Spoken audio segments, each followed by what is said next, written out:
It's time for another Nebraska Prep Zone report. We are sponsored today by MD West One, Nebraska's most advanced sports medicine, orthopedics, neurosurgery, and spine care, covering Greater Omaha for over 70 years.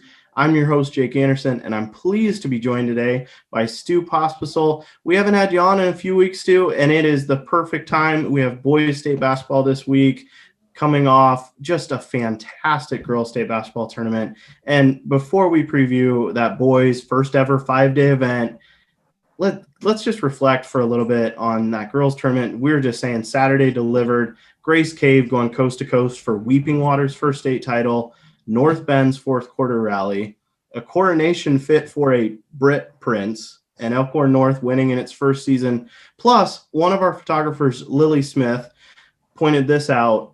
How about this? Women's History Month is March. You had a mother-daughter tandem, Ann Prince and Britt Prince, win the state title. I thought that was really cool. 2 Husker commits won state titles. Allison Wiedner, the first one, capped an undefeated season. Humphrey St. Francis. Crofton won their first title since 2016.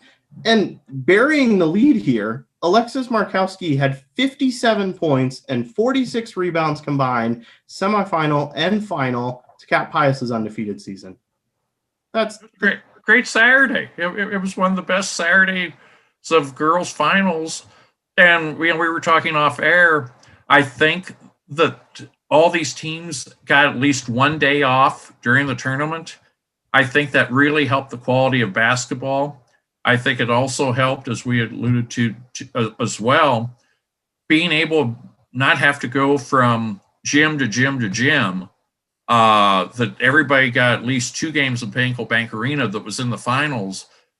That combination made for better basketball, and I hope we see that again in the boys. We should. Yeah, it'll be great. There were still a few kind of clunker quarters, but the overall play made up for it, and it was a great week of basketball. You had a cavalcade of stars show up that week, and I think we could have a lot in store just like that this week if things play out. Well, speaking of stars, let's get right into it with Class A. That number 1 seed, Millard North, we've talked about all of their stars, all of its stars, Hunter Salas, St. Thomas, Jaden Johnson, I'm blanking on the 4th because they have so many. They'll open up. Jason Green. Yep, thank you. That's who I was forgetting. They'll open that first round with a nice rivalry game, Millard South, the 8-seeded Patriots.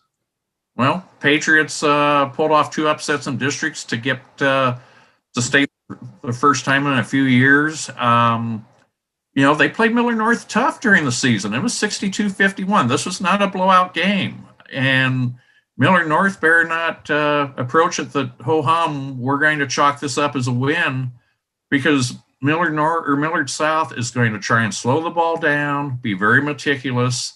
Now, that said, Gretna tried to do the same thing. Gretna's the Moiba standard for playing deliberate basketball. Millard North solved that one.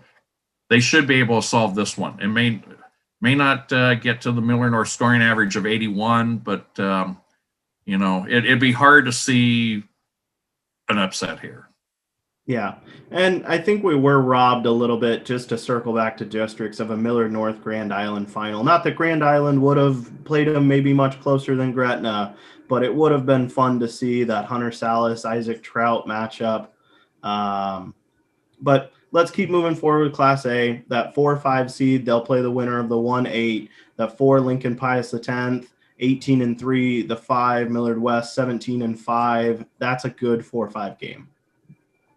That's probably the best matchup of the day, maybe along with Papio South that we'll get to. But, Pius kind of in a shooting slump. Lost home Lincoln East this year. Lincoln East beat Pius 2 out of 3 games, including 56-51 overtime final. What mindset does Pius have coming in? Millard West, one of the prime stories of the year. And honestly, they had one of their projected starters out with a season-long injury. Bill Morrison, the coach, thought that they could, have gotten a couple more wins even, had they had him. So 17-5. Millard West is going to be scrappy. James Conway, all Nebraska football player, really battles inside. Evan Meyersick, probably their top scorer. Ryan Larson, you got to watch the three ball with him. Still think Pius is going to win this one and get a chance at Millard North. I think that's the best possible semifinal matchup there. And then on the other side of the bracket, the 2 seed Bellevue West, who any other season is the 1 seed, 22-2, the Thunderbirds. They'll face number 7 Lincoln East, Spartans 10-12. Well, these teams have played. Bellevue West won by 30 the first time. I think East is playing better right now. As Carter Glenn goes at point guard, averaging 20 a game. So does East. I just don't think East has enough to stay with Bellevue West. Again, I never worry about Bellevue West with focus with Chucky Hepburn at the point. He's just such a competitor, and Frankie Fiddler's developed into one of the top players in the state, UNO bound. They're going to get a guy who can score in so many ways. I think West wins this one by at least 10-15. And West has a few solid contributors as well. We talked about all the star power for the Mustangs. Greg Brown is a nice role player for them, as well as, I'm doing it again. William Kyle has stepped into the lineup as a junior, and, Josiah Dosler, yep. When he's on, they're really hard to beat. And, Millard North remembers what Josiah Dosler looks like on from the state final last year in the fourth quarter. So, I think as they go deeper in the tourney, Josiah has to have his shooting eye going for Bellevue West to go all the way. And that last first-round matchup in Class A is one that you mentioned earlier, and one that we should keep an eye out for to upset that seemingly impending Millard North Bellevue West battle in the finals. Number 3 Creighton Prep 22-2, number 6 seed Papio South Titans 15-9. Well, Papio South has won 7 in a row after a roster move and a player having to leave the team.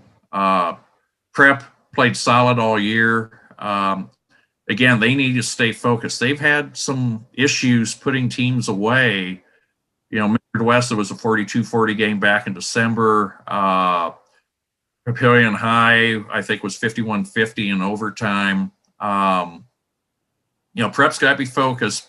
Papio South has nothing to lose. They knocked off Central at Central after being there in that gym 2 other times to having 2 disappointing losses.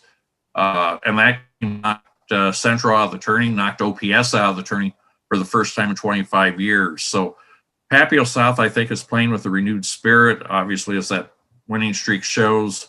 I still like Prep to get past the first round and to a third meeting with Bellevue West if they so desire.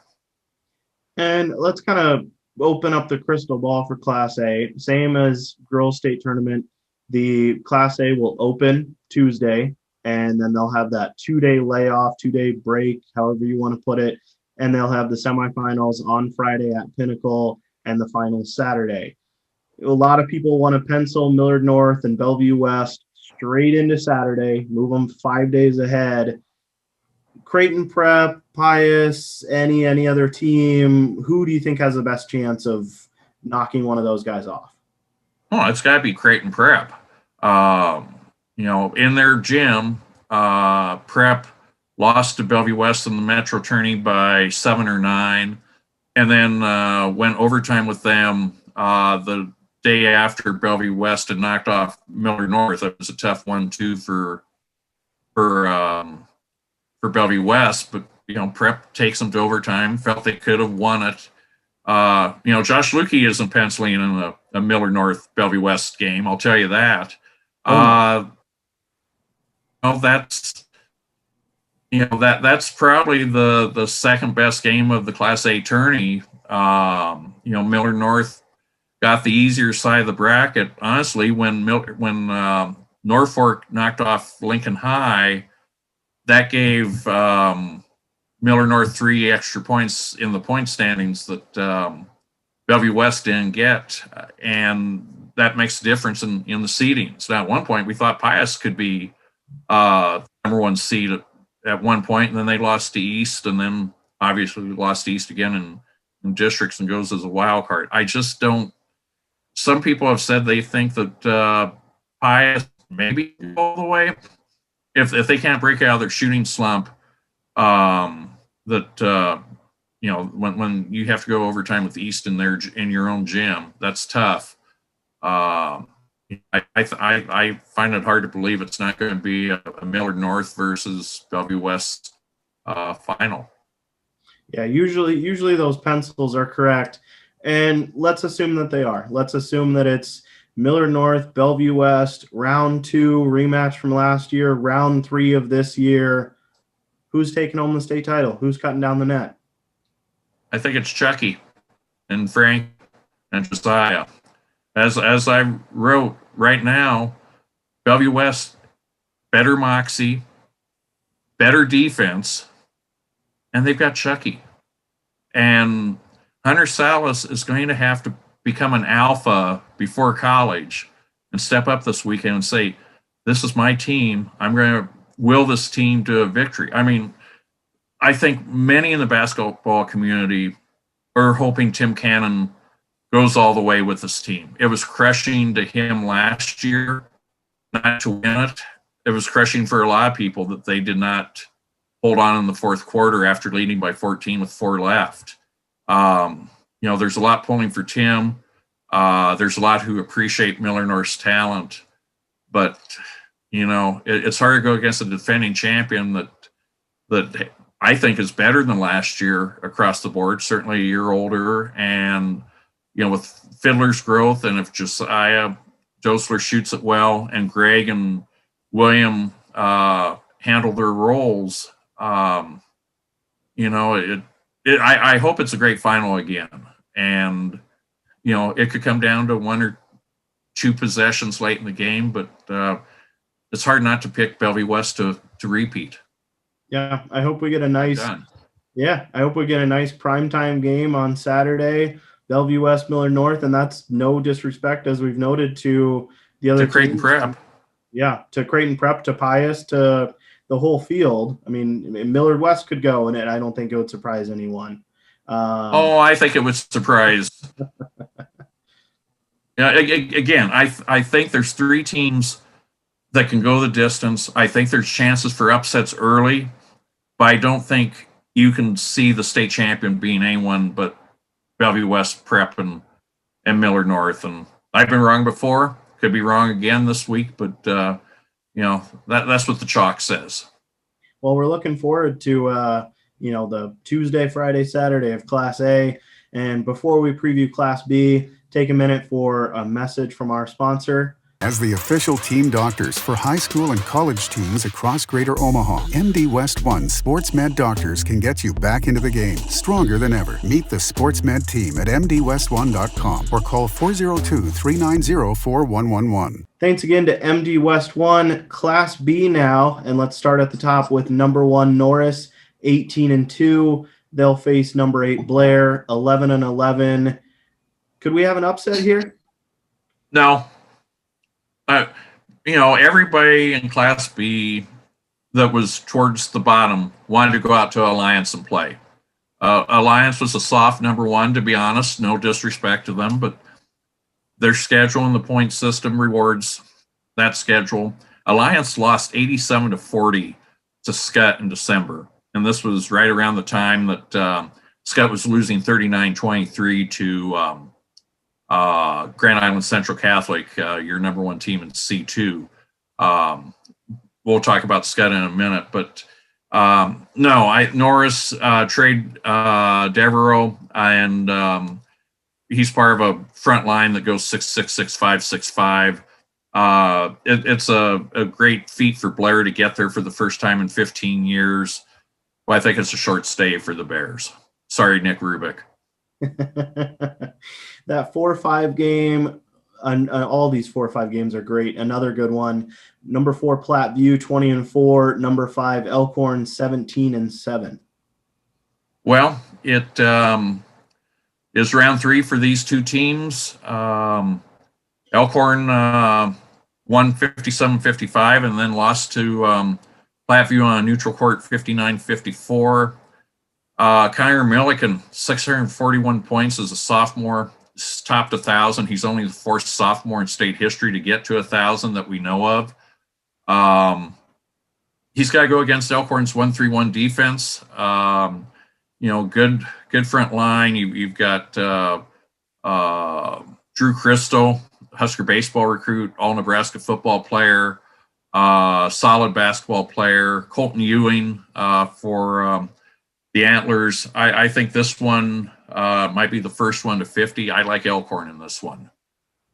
All right. And the other side of the bracket, number 2 Scott, who you mentioned, 18-4. They'll face number 7 Waverly, 15-6. On the football field, that's a nice rivalry game. How does that look in Lincoln? I think it looks like a Scott win. Waverly really has struggled to score this year. Both teams are very good defensively, but Waverly's has trouble, self-admitted. You've got Waverly averaging only 48 points a game. They shot better in their home gym against Scottsbluff. Again, that was another one of those games where the Western teams just weren't of the same caliber this year. It was a down year for the West after some very good years. Thinking of Alliance winning state titles, and Scottsbluff winning state titles, Sydney getting to a state final a few years back. Goes in cycles, and this year it's in the East, and Scott really. I saw the end of their win over Norris on February 9th after the Bellevue West-Waukee game. They're playing very good defense. They're getting contributions from a lot of kids. Charlie Fletcher, one of the 2 starters back from last year's undefeated state championship team. He's averaging 13.5. Guy like the Skyhawks here. And then that final Class B first-round game, number 3 Elkhorn Mount Michael, 20-3. They'll face the Orangemen, number 6 Beatrice, 16-6. Well, until this year, those two teams probably would have played 2 or 3 times, but Beatrice left the River Cities for the Trailblazer Conference that's new. So this is the first meeting. Beatrice took advantage of playing a Western team to get to state. Beatrice lost at Nebraska City for the first time since at least the 1990s, if not before, in sub-districts, but came back to beat Aurora in a district final. Elliot Juergens leads the Orange in scoring and rebounding, but they're facing a Mount Michael team. I mean, these kids, 5 of the top 6 in their rotation are 4-year regulars for the Knights, and it's just hard to see them not advancing for another shot against Scott. Caleb Brink is averaging 14.5 a game. Brad Bennett's at 13, and Joseph Chenard at 11.2, and Mount Michael's averaging 64 a game, and I think they can get that again. And should note as well, same as girls here, we'll have Tuesday and Wednesday to kick off the day at Pinnacle. First round games at 9 and 11:15 each day for Class B, and then their semifinals will be Friday afternoon. Right. The crystal ball says that Norris beats Elkhorn in the semis, and Scott and Mount Michael. That's going to be just a war, and I like Scott in that one. And then ultimately Scott and Norris rematch, and I think Scott wins again. Scott continuing their winning ways. It's winning ways. They with Kyle Juergens as coach, they've become one of Class B's premier programs, and I think they have to make room for another basketball trophy there. And it would be pretty impressive for the Skyhawks' first season without Tyson Gordon, who, I mean, we've acknowledged all he did there was win, and he seemed like he's what made the engine go. They're right back there, 2 seed, and crystal ball favorite for the title? Luke Scar's been a very good inside player a couple of years for them. Guard by committee, both offensively and defensively. And, as we record this is like my fourth breakdown of Monday morning as we shove everything in before the state tourney starts. But I see this being a low-scoring Class B tourney. I think one thing that this field really lacks, aside from Trey Devereaux at Norris, is a top scorer, somebody that's just an absolute playmaker. I take that back. Connor Milliken from Platteview, 641 points, for the Trojans. But beyond those two, there's not. It's scoring by committee, and I think we're going to see a lot of 50-45 games, whereas Class A, I think, is going to be much more high scoring, and I think certainly in the semis, you're going to see two exciting games. Definitely another good bracket that I'm looking forward to watching play out. And let's kind of jump around a little bit here. Start with C1. What's the top storyline from C1? Well, can Aurora make it 62 games in a row and a third state title against a distinguished field where each of the teams has 20 or more wins? Now, some of that has come from some of the teams really playing down in class because of conference or geography. You expect the larger schools to win a majority of the time. But games I'm looking at, Auburn playing Pierce. Pierce is the reigning football champion. Ben Bramer, a very good sophomore. I think he's, correct me if I'm wrong, does he have a Nebraska offer? They're looking at him strongly. I can check while you talk the rest of the bracket.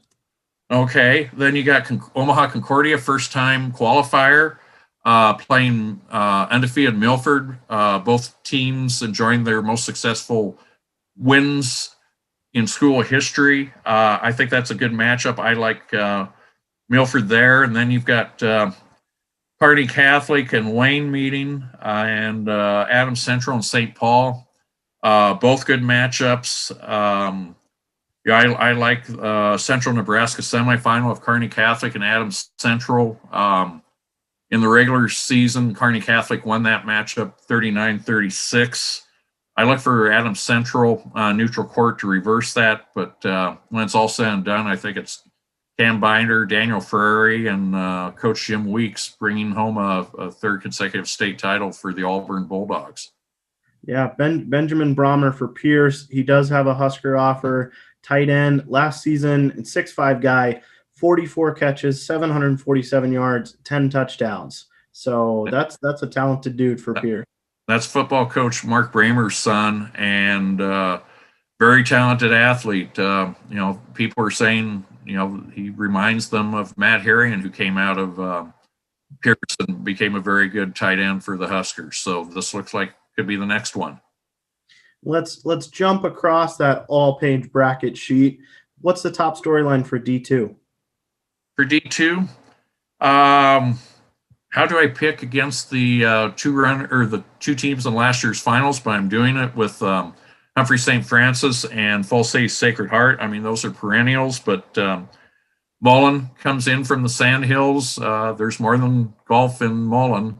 And, the girls took third, and the boys are back at state. They draw Falls City Sacred Heart.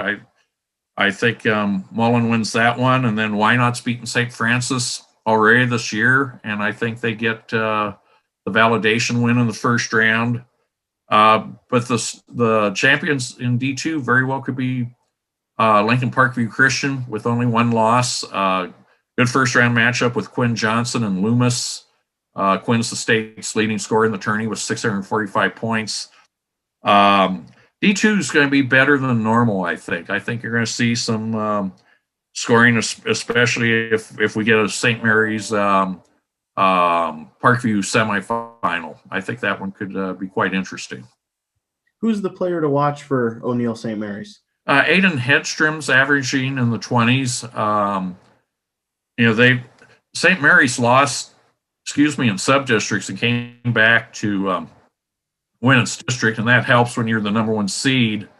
Going into sub-districts, you're going to get the number 16 seed. Osceola is a team that is on the rise, made it to state this year. Tino Martinez with the Heartland Hoops tourneys already has lined up, the Bulldogs for one of his Heartland Hoops events next year. So, that's not a give me for St. Mary's by any means. And then let's jump back to Class C, C2. What's the top storyline for that bracket?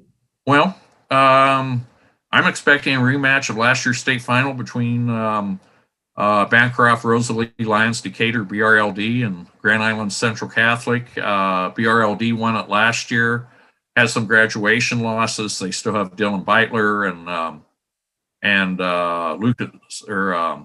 Lucas Vogt, but they're going to have to go against the GIC team that's a year older. Ding Jingmer and his brother Gil inside. GICC is always going to have at least 6'7", 6'8" in the low post.